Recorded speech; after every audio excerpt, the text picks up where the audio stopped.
নমস্কার দর্শক বন্ধু, তো বকেয়া ডিএ নিয়ে কিন্তু গুরুত্বপূর্ণ আপডেট এবং খবর কিন্তু বর্তমানে সংবাদপত্রে চলে এসেছে। তো অনলাইন নিউজ ডেস্ক গেলে খবর সিনেমায় দেখতে পাচ্ছেন DA case order 25% DA order copy প্রকাশ করলো সুপ্রিম কোর্ট। কোন রাজ্য সরকারি কর্মচারীরা পাবেন সেই বকেয়া ডিএ? যাবতীয় তথ্য এবং আপডেট কিন্তু বিগ ব্রেকিং নিউজ কিন্তু এই খবরে আপনারা পেয়ে যাবেন। তাই ভিডিওটাকে স্কিপ না করে শেষ পর্যন্ত অবশ্যই দেখতে থাকুন। DA case order copy.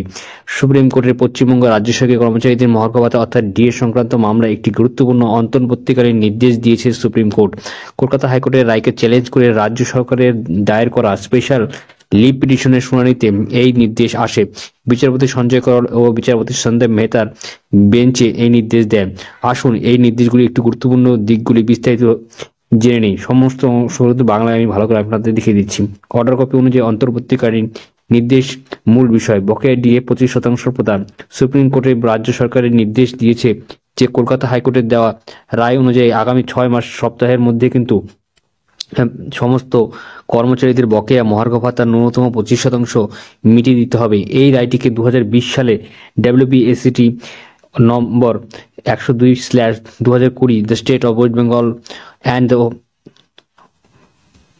Versus the confederation of state government employees West Bengal এর মধ্যে কিন্তু 2022 সেপ্টেম্বর RVW নম্বর 159/2022 এবং ক্যান নম্বর 1/2022 মামলার রায়ের ভিত্তিতে দেওয়া হয়েছে।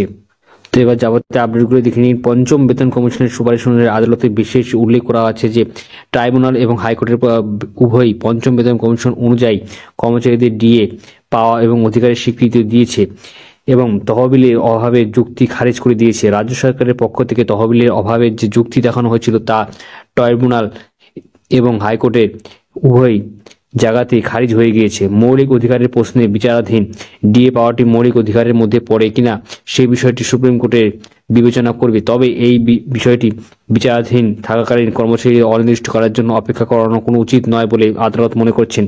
মামলার ভবিষ্যতে এই অন্তর্বর্তীকালীন নির্দেশে মামলার চূড়ান্ত ফলাফলের উপর কোনো প্রভাব পড়বে না এবং উভয় পক্ষে তাদের নিজ নিজ অধিকার এবং যুক্তির ভিত্তিতে লড়াই চালিয়ে যেতে পারবে।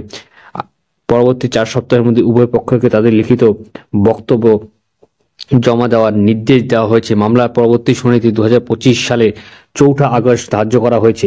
প্র্যাকটিক্যাল দিক ও তাৎপর্য। এই অন্তর্বর্তীকালীন নির্দেশে রাজ্য সরকারি কর্মচারীদের একটি বড় স্বস্তি নিয়ে এসেছে।